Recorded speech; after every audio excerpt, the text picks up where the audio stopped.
Welcome everybody to our fourth episode of How to Keep the Fights Clean in the Sex Dirty, Fights Clean, Sex Dirty TV.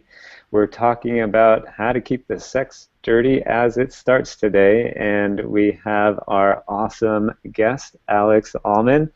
Alex, I'm going to turn it over to you just to tell our audience a little bit about yourself and the awesome work that you do with couples and sex. Hey Raj, yeah. The technical little thing in there that is, I was supposed to have sent Raj the little, here's what you say about Alex, and I guess we didn't get to that. My name's Alex Allman, and I've got a site called Revolutionary Sex, and for about a decade now I've been working with men, women, and couples to help them have better sex, and it's been just a great journey and an amazing experience to have written a book and then begin to interact with real live humans and to change the way they relate to each other and to build more love in their lives. And it's I highly recommend, if you're not sure what to do for a living, I recommend sex coaching. It's the best. Awesome. Incredibly fulfilling work. Awesome. Alex has been a great friend of ours for, I don't know what, Alex, 10 years now, and we collaborate back and forth now that Gabby and I are also in the relationship game. And Gabby is not with us today. She might hop on. She's actually in transition, flying back from France. We were in France last week on our show, and I came back a week early, so she's in a layover in New Jersey. She might drop in for a moment and join us today. But for now, it's just us two guys, which is awesome. Sorry? Where are you? Where am I? Oh, great question. I'm in Cape Cod at my parents' house in Chatham, Massachusetts. Lovely, lovely.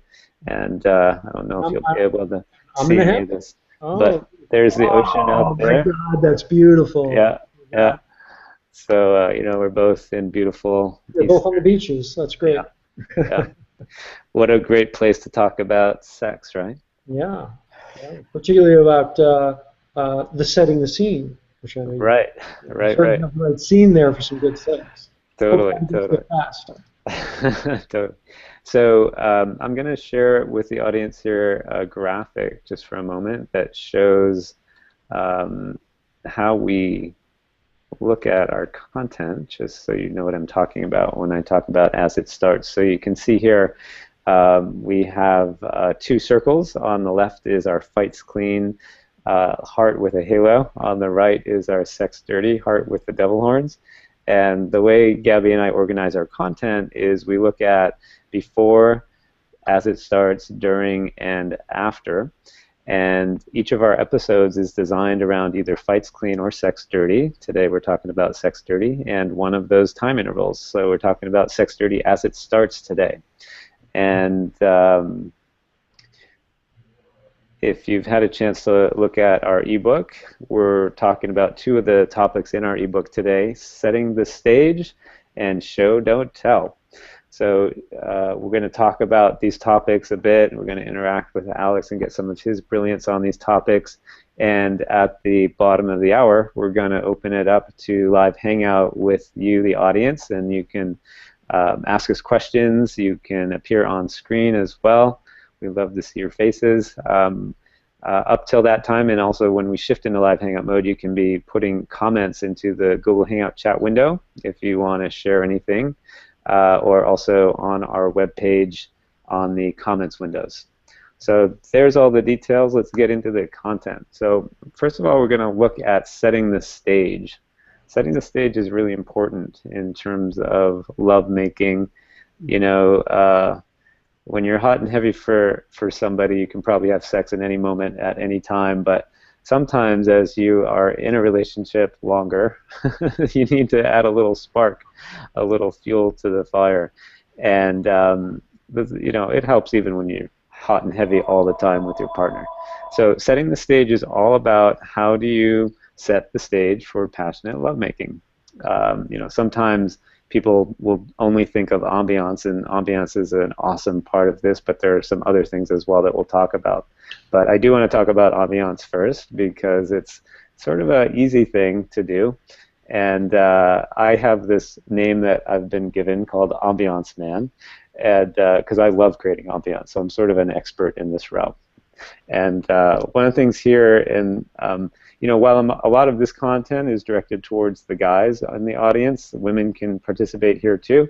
It's kind of fitting that the show is, for now anyway, without Gabby, and it's just the guys. We can share some ideas in terms of the different topics here. So first, a little bit about ambiance. Sometimes we think about ambiance only in the evening, but sex happens when it happens, and you can set the stage in the afternoon. Gabby and I love an early Sunday morning peaceful lovemaking session, and whatever the case is, some of the things you want to do are consider, flowers or candles or incense, some beautiful music that you both like, these sorts of things. I love to actually have a kit. I call it the ambiance kit, and it's like a drawer with some candles or the incense or whatever you need, so like when the moment strikes, you're ready to go. You're not like fumbling around and the moment passes. So these are just some easy things in terms of setting the stage. A couple more things about that, and then I want to hear some of what Alex has to say about this. It's very important to what they call secure the perimeter, especially for your female partner, to help them feel safe. Whether you live by yourself or with other people, maybe you even have kids, you want to feel safe and secure and not distracted with things that are going on around you. You really want to be able to drop into that sexual intimacy with your partner. And whether that's drawing the shades on the windows or locking the bedroom door or letting people know, it's like, hey, my wife and I are going to have some sexy time. We might want some privacy in the house this afternoon or evening. These things can really set the stage for both you and your partner to explore intimacy at a new level. And these are all elements that lead into the as it starts element of keeping the sex dirty. So I want to get into conversation a little bit with Alex now and just see what Alex wants to add to the conversation, both with the setting the stage, ambiance, and other elements, but anything else that you have to say in this kind of setting the environment for you to be comfortable sexually with your partner. Oh, thanks, Raj. Yeah, I kind of want to add some elements that maybe are a little bit different. One is, I think ambiance isn't that easy for a lot of those of us who aren't ambiance man. So I'll just two little tips that I'll give. I'm definitely not ambiance man, but I'm an appreciator of it, and more than that, I'm really aware of how much my girl appreciates it. I know that if I take that time to set something up, even if I am no Raj, and even if I don't make it fantastic, she has that sense of, oh, look, it's like he thought to buy me flowers. Look, he made it pretty for us to have sex. There's something about it that says I'm not taking you for granted. So it's a gesture. It's kind of like a little romantic flourish.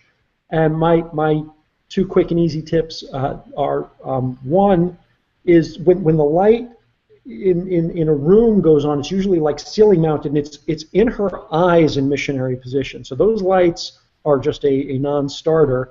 So my simple tip is to turn the light on in the bathroom or the hallway and open the door, and then turn the lights off in the room, and you've got kind of instant, pretty good lighting. And my other tip is, if you're going to light candles, which everybody loves candles, and I just discovered this recently, and it was a life changer for me, beeswax candles. You know how these beeswax candles? They smoke less. And I'm sensitive to it. Like if I light 15 candles in a room, that's great, but I can't go in that room anymore because it gets all smoky and crazy, and I don't like it. It just I don't like breathing it.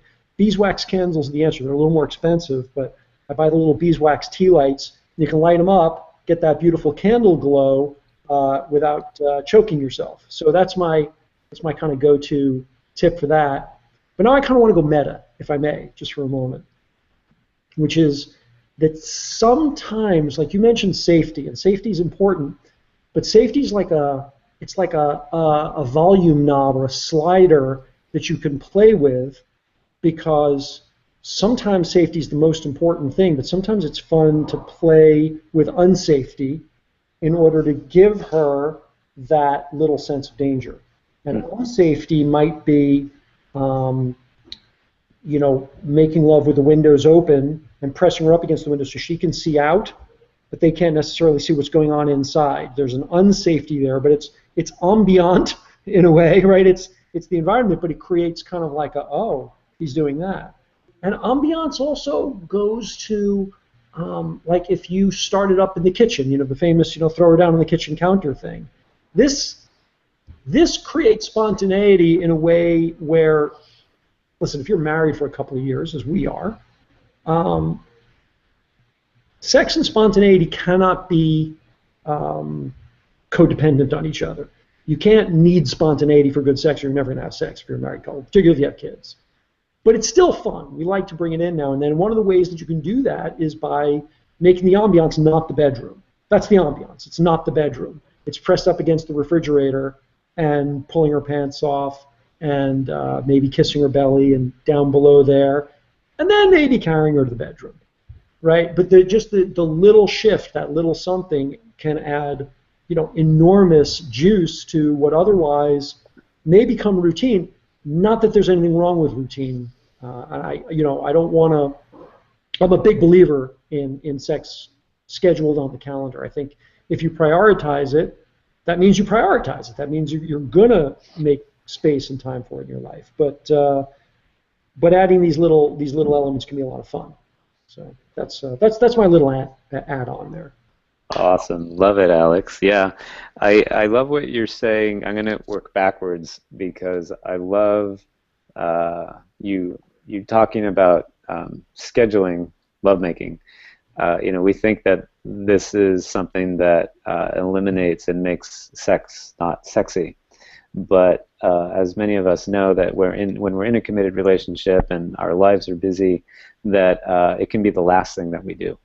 And we schedule everything that's important to us, so why don't we schedule lovemaking and sex?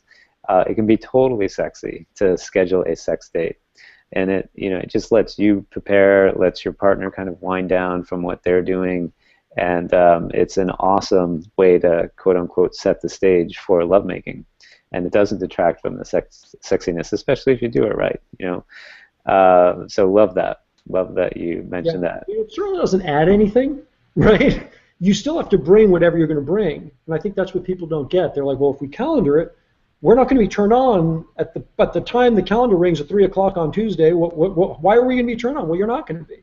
That's the time when you begin to do all these other things. It's totally the opportunity to set aside that space. And people, it feels like pressure then, and when there's pressure, one or both partners might feel like, oh, well, now I have to perform. And in case anybody's listening and feels that sensibility, I'll just offer up that don't call it sex time then. Call it, intimacy time. Just, get naked, snuggle, tickle fight, pillow fight, whatever it takes to physically connect and just share some fun, and then let sex happens if it happens, Yeah, that's great. One of our viewers chatted, don't do this only when you want to get laid.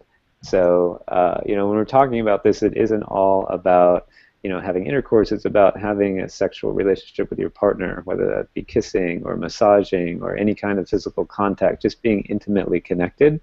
And, then you can just see where it goes. It doesn't have to end up in this thing that you're both totally like at full state of orgasm, which can be totally confronting if that's what you're like anticipating has to happen. You bring fun and play to it, and this can also be super sexy and passionate. So I want to also comment a little bit on some of the nuances of setting ambiance. Alex was talking about the lighting. Super, super important. Whether you have different kinds of lighting in your room, often, rooms are with ceiling lights, and try to have a different kind of lighting in your room, a lamp on the side of the table. We often like to put like a little fabric over the lighting. It really dims the light down.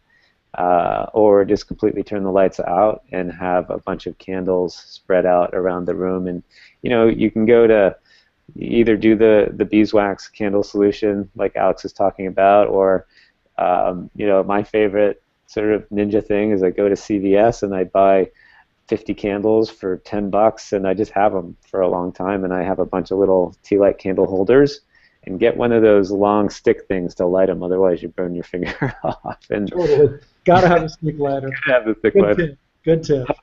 And within 5 minutes you can have ambiance, instant ambiance. And I love what you said, Alex, about your partner feeling like you actually cared enough to set the stage for them. Total turn on. Like they get that you're not just like in it to get something, but rather you care about their feelings and their experience. So beautiful. If you live somewhere where there's flowers around your yard, cut some flowers, throw them in a little vase of water, and they'll melt. Gabby loves to say that I've totally just made her melt, and that's an awesome way to drop right in to this sexy time, scheduled or not. So anything else you want to share there about setting the stage, Alex? Well, like I said, I think sometimes setting the stage is about it not being the same stage. There's really something to be said for hatching an evil plot, as you would, and you mentioned this in your kind of on-ramp to the conversation. It bears repeating. There's this sense when you've been in a relationship for a while that it's a pain in the ass.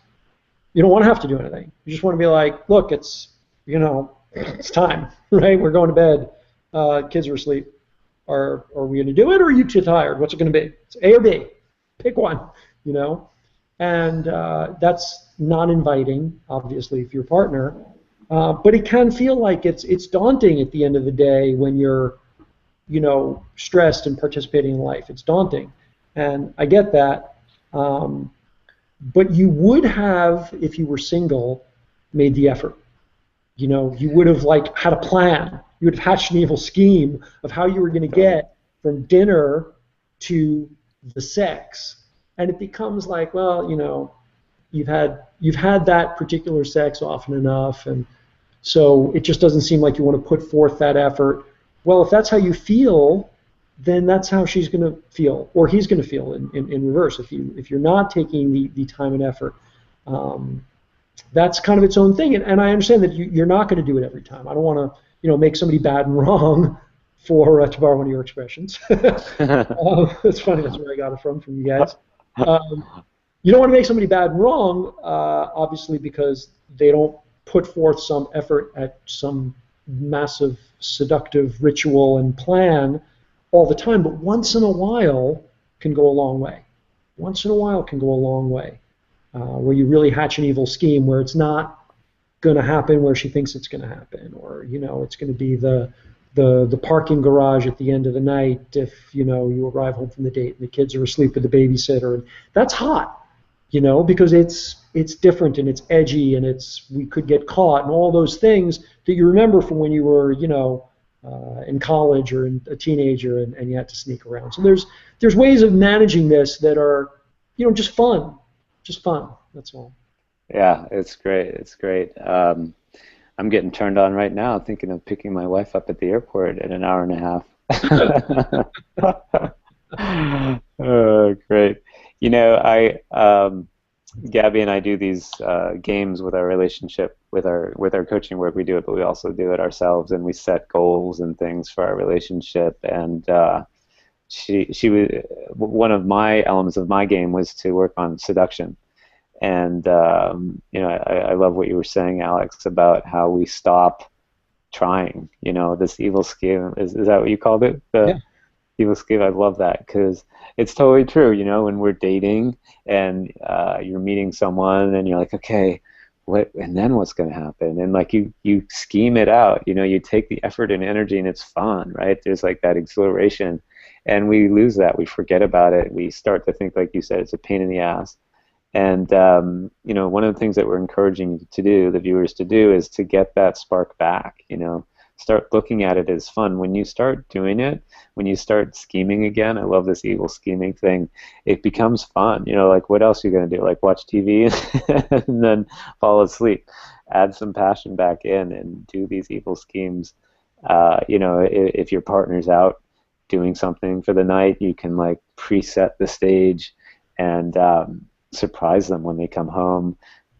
put some candles, put some flower petals down, and have the bedroom all set so when they walk in, it's totally fun. It's totally fun. It's worth the effort. And so let's talk a little bit more about this element of seduction. We like to call it show, not tell. Gabby really got on me at one point, and it became some of our content that saying let's have sex is not seduction. And a lot of the guys out there might know what we're talking about here, that sometimes that's what we end up resorting to. Hey honey, let's have sex. And it's that is not a seduction. And it's interesting how the longer we're with somebody, the less likely we are to seduce them.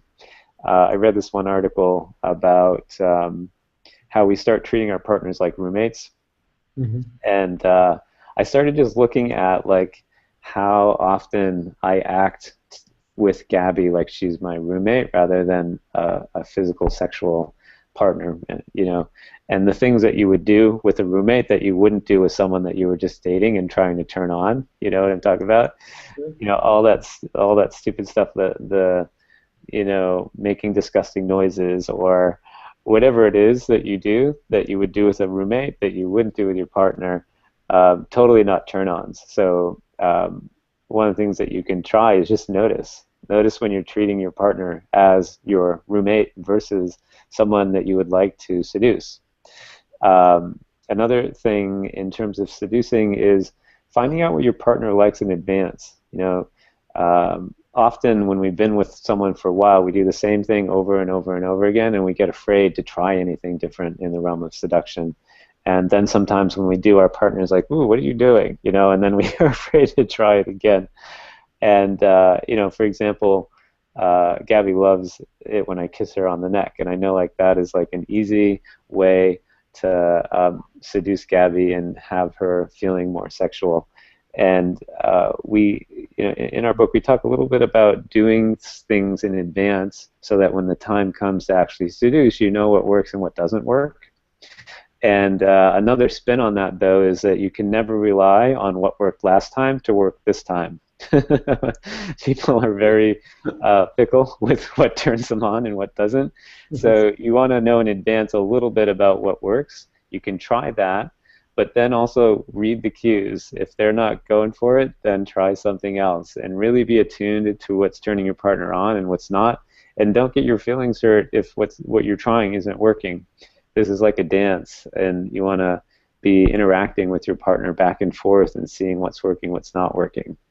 Alex, anything to say in this realm of seduction? Well, yeah, it's a deep topic, and we're not going to cover all of it, I don't think. But I love this distinction, by the way, of show, not tell, and I think it also comes down to that touch love language, which is pretty common for women, more common for women than for men.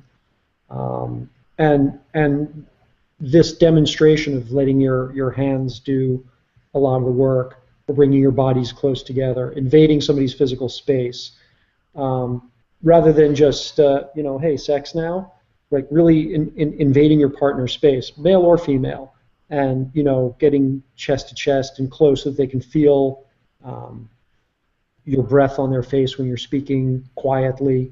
That stuff slows things down, moves things towards seduction. One of the seduction kind of break it down scientifically a bit from my perspective is, you kind of have to have the physical, the logical, the emotional, everything has to be handled. And the physical is the physical arousal part. That's the part that men are pretty familiar with. Putting your hand on your man's penis and gently stroking usually works. I mean, that's seduction in a box for most men. If you're watching TV and you put your hand on his lap and you kind of rub his leg and then you start rubbing his penis, chances are you're good to go, right? Not always with a woman. Sometimes there's a little more to it. Sometimes women, it's more of an emotional road of making her feel turned on emotionally, and that can be words. In the show, not tell. And every woman is different, and I get that for some people, touch love language and gentle kisses behind the ear, kisses and bites on the nape of the neck and letting her just feel the warmth of your breath there, stroking her hair, kissing, obviously, an art form. Getting good at kissing is probably the number one thing for women. You want to seduce a woman, become a good kisser. Maybe we could talk a little more about that. But there's also the logical.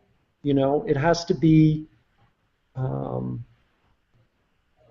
as you were saying, set up in some safety. The kids aren't going to come in. Like the practical things are handled so that that's not on our mind. And one of those logical pieces is that we have stressful lives. We come home with some kind of anxiety, and transitioning from, oh, I had such a fucking day at work, and this happened, and this happened, and this happened, to, hey, come here, baby. It's sometimes like, get off of me. It's not seduction time, right?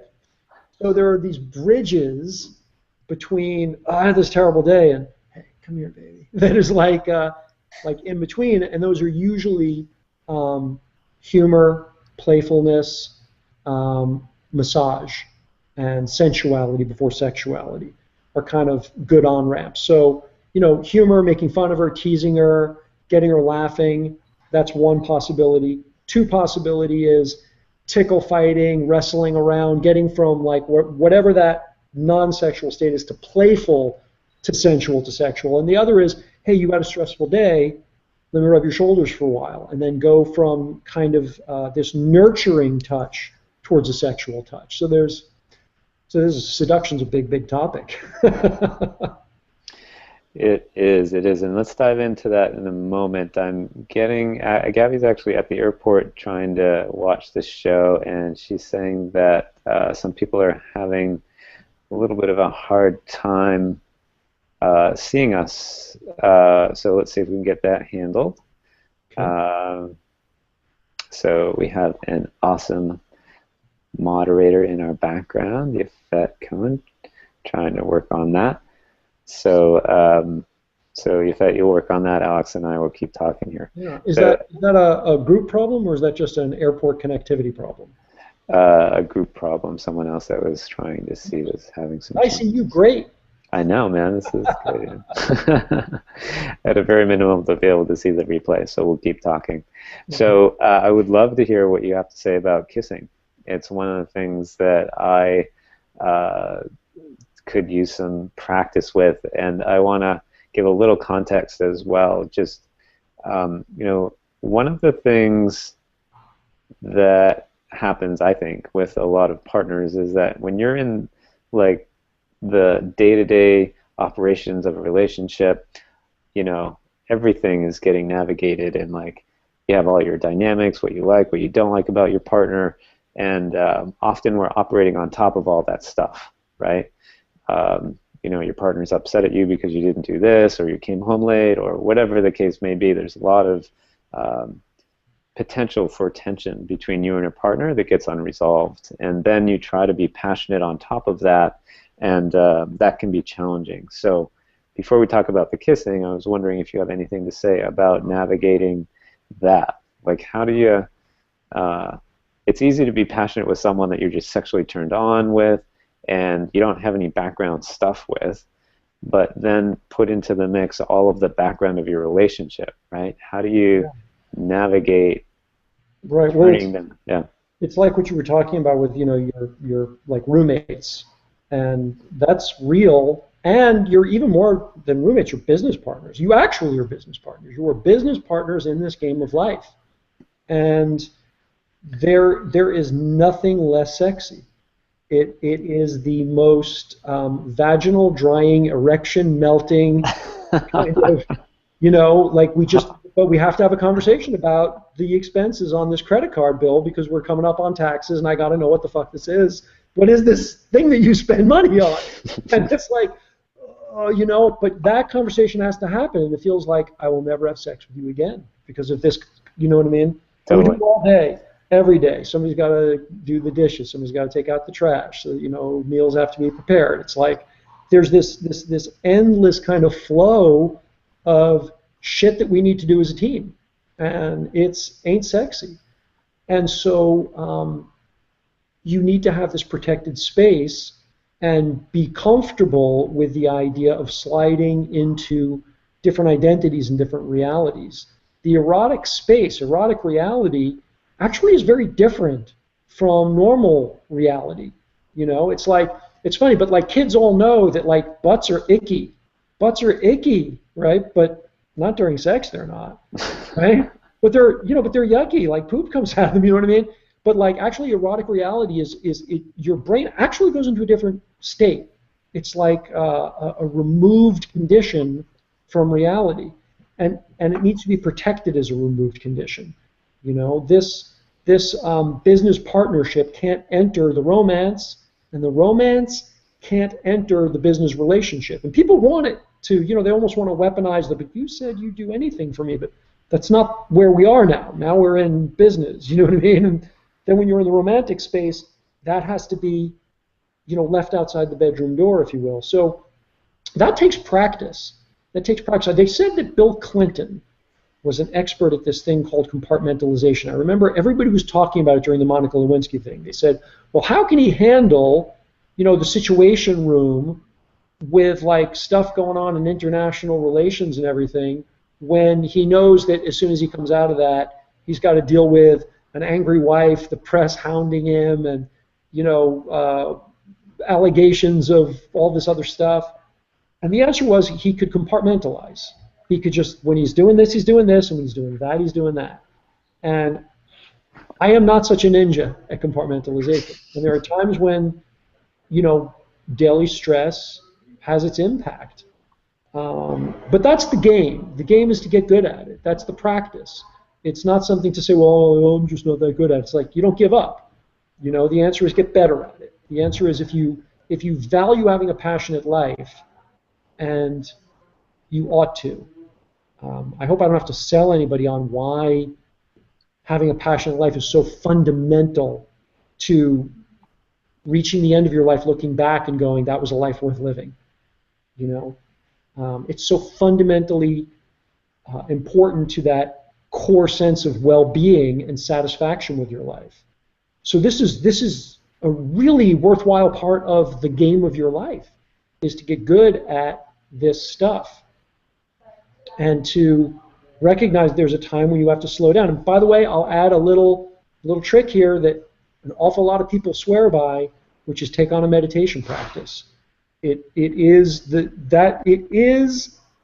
gymnasium for building that muscle of being able to get the stress off your plate and switch to a different focus, which in this case is romance and beauty and love and seduction and sensuality and all that beautiful stuff. But to get out of the, you know, shit, that sales call went badly today, and now, like, I was counting on that for the rent, you know, and to get out of that into, but now it's time to be with my wife, it takes something. It takes something. And meditation helps. It's a good practice. I love this, Alex. You know, I keep trying to convince myself that I should take the time to do my meditation practice, and this is a great motivator, and totally love what you're saying around practice and that it's worth it. You know, Gabby likes to say that wonderful is so worth it, and I like to say if your relationship sucks, then your life sucks. It really does. It really does. You can win at everything else. You can win at everything else. But, you know, and it's funny because you could be wealthy, you know, really winning at business and career. You could be healthy and like Arnold Schwarzenegger and, you know, just your body's fantastic. But if love isn't working, then you just keep chasing the next success and bigger muscles, and you're chasing and chasing and chasing. You're never happy. But when you're in love and it's working and the lovemaking is beautiful and you're poor as church mice and one of you is actually quite sick with a terrible disease that's painful, still, you live in gratitude together for what you have. It's amazing how that happens. But it is the difference that makes the difference in terms of having a life that you look at as being beautiful. And I just, yeah, like I said, I hope I don't have to sell people on it, but this is the biggest deal. It's the biggest deal. And getting good at this matters. And by the way, I'll just give a quick shout out. We certainly don't have time to go too deeply into this, but just to give a quick shout out for telling, not showing. which is dirty talk and seductive talk. That's a real art. It's an art that most men are uncomfortable with, and most women are utterly petrified. Right? It's completely terrifying for women, and men are like, it's pretty scary. But it's worth getting good at, and it's in movies. It's in movies, and if you sit and watch a movie with your lover and you watch what they respond to, and you can see that like this stuff works, that there is something to moving into your kind of husky, quiet voice, and the cliff notes are, here's what I want to do to you. Here's what's going to happen next. Here's how you're going to feel when I do it. I want to kiss my way down your body and let my hands run around the front, and I'm going to hear your soft moans, and you're going to tip your head back and just feel pleasure coursing through your body. And here's what I'm going to do, or here's what I want to do. Here's how you're going to feel when I do it. And then go do it. But it's a great seduction. It's a great seduction. And points, by the way, you can kind of tell and show at the same time. Moderator, she liked that. But you can actually show and tell at the same time with that if you get very, very close to her ear and speak very, very quietly, so she can actually feel the vibration and breath on the side of her face and ear. It's so hot. It's just crazy hot. And it's fun to do, but if you've never done it and you've been together for 10 years, then you feel like, I feel stupid doing it. Don't. Start a little further away and a little, you know what I mean? But work your way towards it. It's just fun. It's just fun, and be ready to have a sense of humor and laugh if she laughs. Like, it's not, don't have your whole ego involved in it. It's fun and it works. And there are great tips in every romantic movie on earth. This is great, Alex. Love what you're bringing to the equation here on the Sex Dirty as it starts. So good. We're going to open it up now to allow people to come on in and join us and ask questions live on the show. You can click on the button below the picture, join the Hangout. You might need to refresh your browser if your link isn't working, but go ahead and click on that and you can join right in with us here. So, Alex, okay, great, we have a question. Go for it. Sorry. Hi, Alex. Great information, and I'm blushing not because of anything you said. So my question is twofold. One is, you said, it's super easy to seduce men. You don't have to do anything. You just come, touch them, ta-da, sex. But what if you want to set up the scene for yourself as a woman, right? Like, you set up the whole environment, and a man walks in and goes like, yay, sex. Yeah. Honestly, that wasn't fair at all for me to say, and I know there's, and I didn't even mean to imply it. It's not that it's easy to seduce a man. It can be very, very difficult to seduce a man. I have so many women who are my readers who say, my husband's never interested. I mean, that's true. It can be very, very complicated. I guess what I was really trying to say is that men respond more readily to touch than women, who may need more of an emotional on-ramp, and touch alone may be like, get out of my space. Mm-hmm. But honestly, humans are difficult to seduce. All humans are sometimes difficult to seduce. And I think a big part of Gabby and Raj's program is setting up your relationship so that the seduction isn't hard. Because a lot of times, if your partner, particularly if your man hasn't had sex with you in a long time, it's because he feels emasculated when you're in the room. That's why. When you're in the room, he doesn't feel sexual. He probably feels differently. I don't want to be a horrible person. He probably feels differently with the babysitter, or with that hot secretary at work. He probably does, because she hasn't emasculated him yet, but probably would, because he's already in his. In other words, it's not necessarily your fault. He does his own part of the dance. When people are doing the dance of destroying their sex life, they are partnered in it. So I don't want to make it sound like, well, this is something women do to men. This is something couples do together that results in a man feeling uncomfortable with his sexuality and his sexual desire when you're around. And it's the little subtle things that we do to each other. Here's the man's version. The man's version is, you're going to wear that? Right? Like, it's not okay for you to be a sexual creature. Right. Right? Here's the woman's version. What are you looking at that Victoria's Secret catalog for? You know? Like, your male desire is unacceptable. You know, I saw you looking at her. Well, it's biology. And if I'm filtering my biology whenever you're around, then guess what? I've learned to filter my biology when you're around. It's Well, just, that's a very, you know, kind of thin line you're walking there, right? I don't think so. I think it's okay to validate that your man has sexual feelings.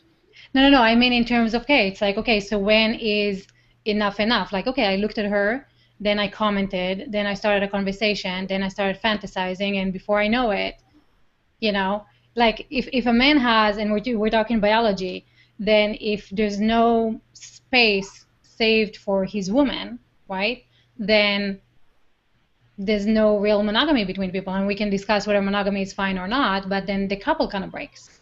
Well, I'm a big believer in monogamy. I don't think it's the only way. We have lots of polyamorous friends that are doing great. Personally, I love the devotional aspect of monogamy. The devotional aspect is what makes it so romantic and beautiful for me. But the opportunity here is to recognize the difference between that which is biological and that which is a question of respect. I can be respectful to my wife by not leering and making comments and making her uncomfortable. But respect is never going to actually control my biology. I'm going to feel desire when I see a beautiful woman. I'm going to. I can't stop that. So the question is, what do we do with that desire? And one possibility is, well, whatever you do, don't tell me about it. You don't want that relationship. The other possibility is bring it to me. And the final possibility, which is, admittedly, it's a ninja move. It's not obvious. It's something that I think you have to learn or be taught. And so here's the opportunity to hear it, which is to take your sexual desire and offer it up devotionally to your woman or to your man. You know, women are the same, by the way. Women feel sexual desire when they see other men walk by, or, you know, Brad Pitt in a towel or whatever it is, or a fantasy that they have. I mean, it's biology. And you can't punish yourself for that. It's biology. So the question is, what do you do with it? And the answer is, and I hope this isn't too confusing because it's a really, really powerful idea if you can get it. The answer is that your partner, the person who you're in love with, your soulmate, like the person you care about, and this only works under these conditions. It doesn't work with, you know, well, we don't really like each other very much anymore, but divorce is expensive. It doesn't work under that condition. This is the person you love. You cherish them. Then they become your icon for the other gender. So my wife is like my icon of female sexuality, of the feminine. Everything that's feminine accesses through her. There's nothing feminine in the universe that, to me, I see a beautiful flower, I think of my wife. I see a sexy ass walk by on the beach, I think of my wife. It's automatic for me. She's my access point into all that is feminine in the universe, all that's beauty in the universe. And I see all these other beautiful things as reflections, fragments, aspects of her. And it reminds me of those pieces. I see her ass naked every day, so it's easy to get used to it. But then when I see somebody else's ass, I go, wow, that's hot. And then I think, oh, my wife's is even hotter. And then I reappreciate it. I reappreciate her. It's like the whole world is conspiring to make our love fresh. And it's a practice, but it's also, it becomes very obvious when you just simply say, well, my husband is my icon, my avenue, my like the icon on the screen. I mean, when you click to start up the software, you know, it's the go-to click for all that's masculine. and all that has that kind of rough and tumble, rugged, male, sweaty strength, whatever those things are that are turn on, they all exist through him, through him. They're not all him, they're through him. So, so the next question, is that okay, Raj, if I jump in? That's great. I'm loving this. Thank you.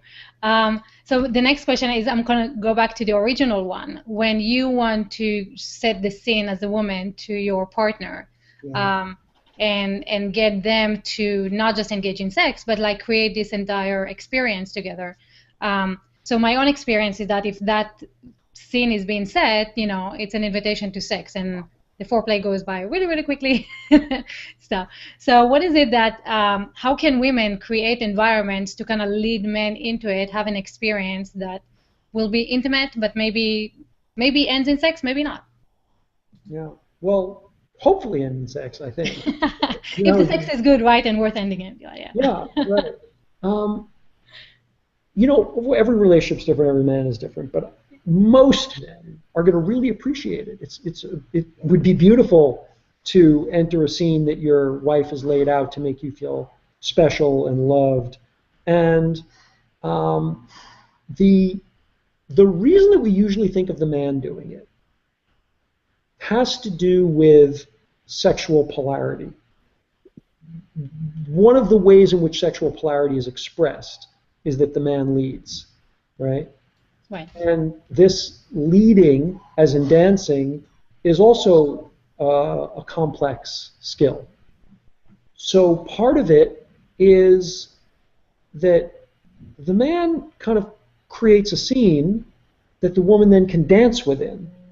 And that goes to this idea of, you know, I've created an environment for you to kind of be self-expressed and free and sensual.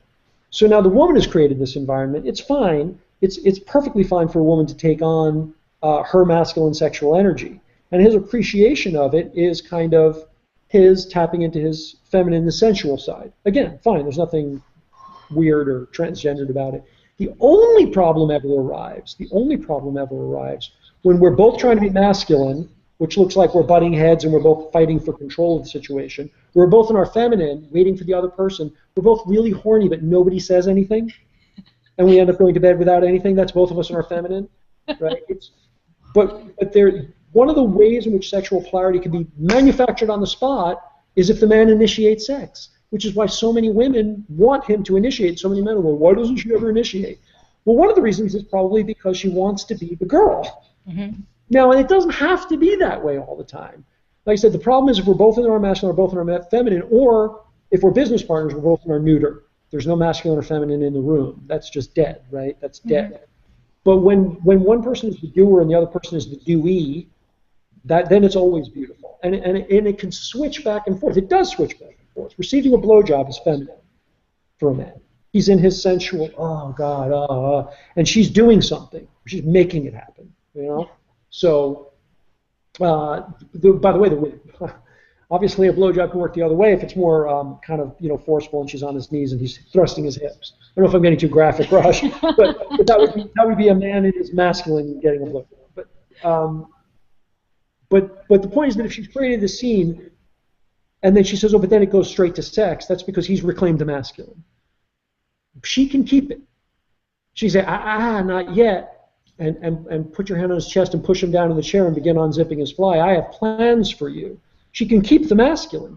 There's nothing wrong with it. It doesn't make her, you know, a butch, and it doesn't make him a big wuss, right? It's part of the play, is to be able to play in both of those energies. That's what makes great sex. But the point is, if she wants to keep the flow and go on her plan, great. He'll love it. He'll love it. I don't know a man that doesn't love it when a woman goes into her masculine, lights the candle and brings him in and starts rubbing his shoulders and then pushes him into the chair and kind of works her plan.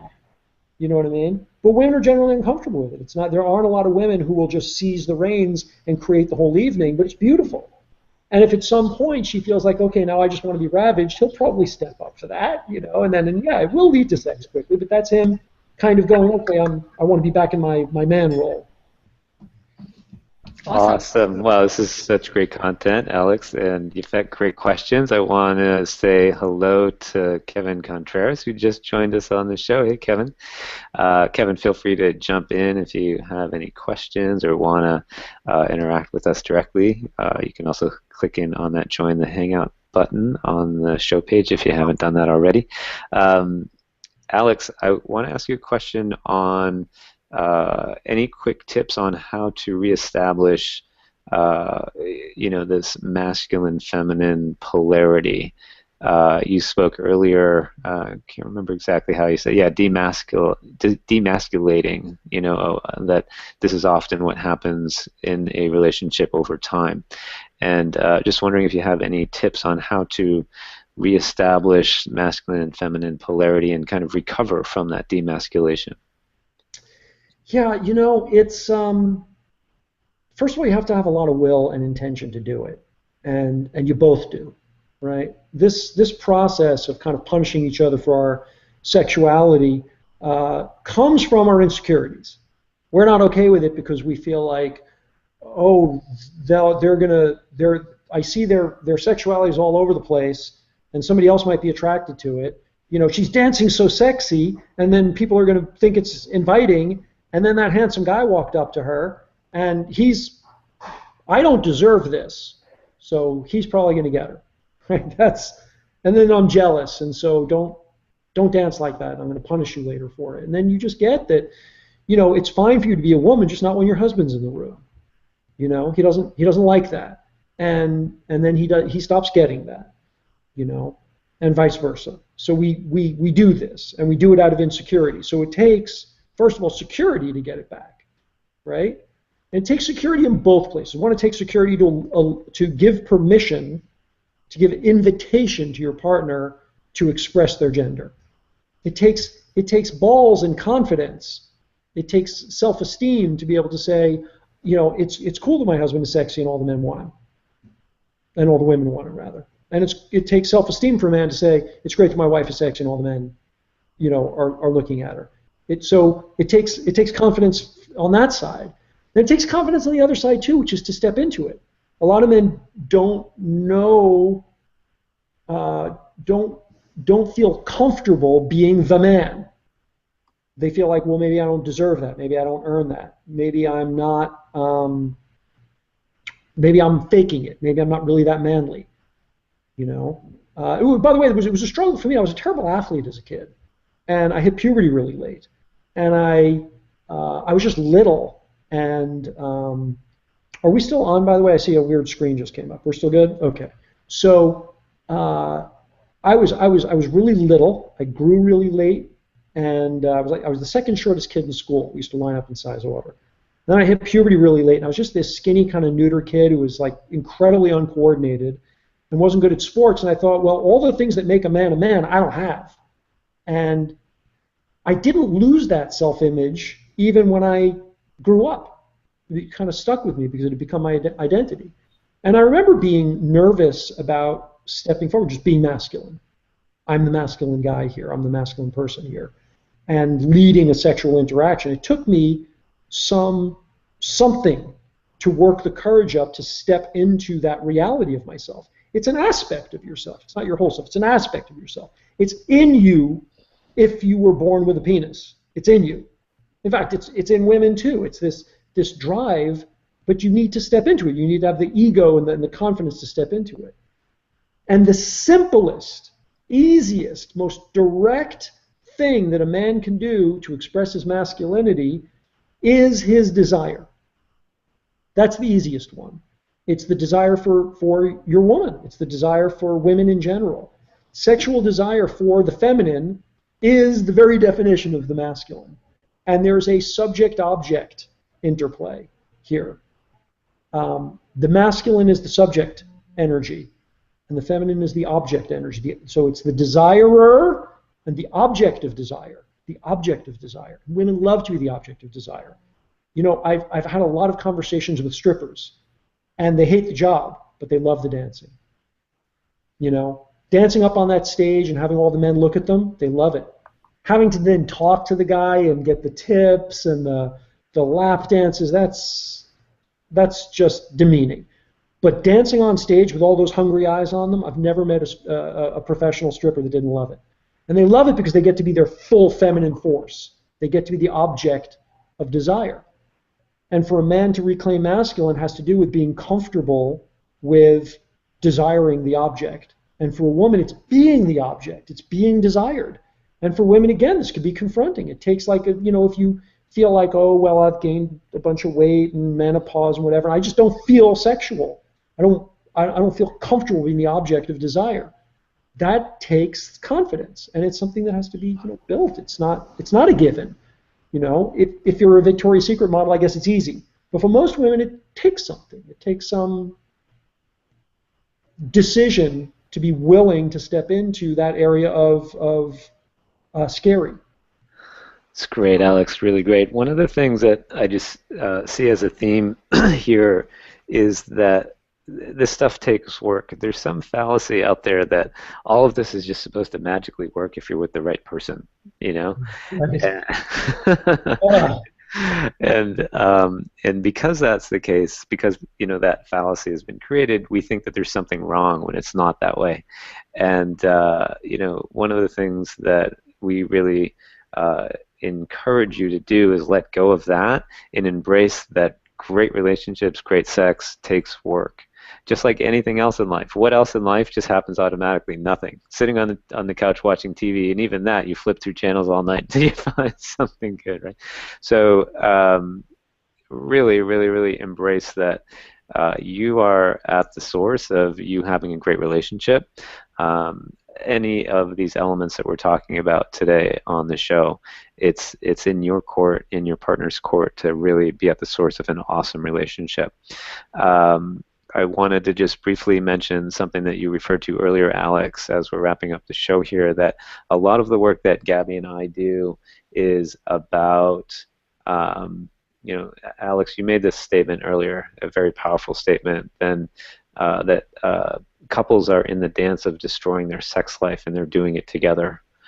You also said something about the work that we do is designed to be precursors to maintaining masculine-feminine polarity, to really allowing you to step into sex life, to have your partner be your best, awesome lover, friend, etc., not your worst enemy.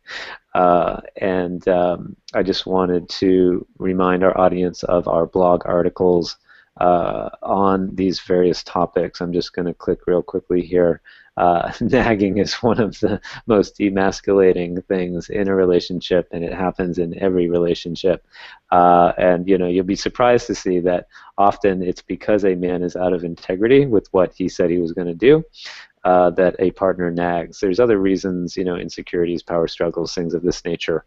But a lot of the source of you being able to have sexual attraction to your partner happens before the sex.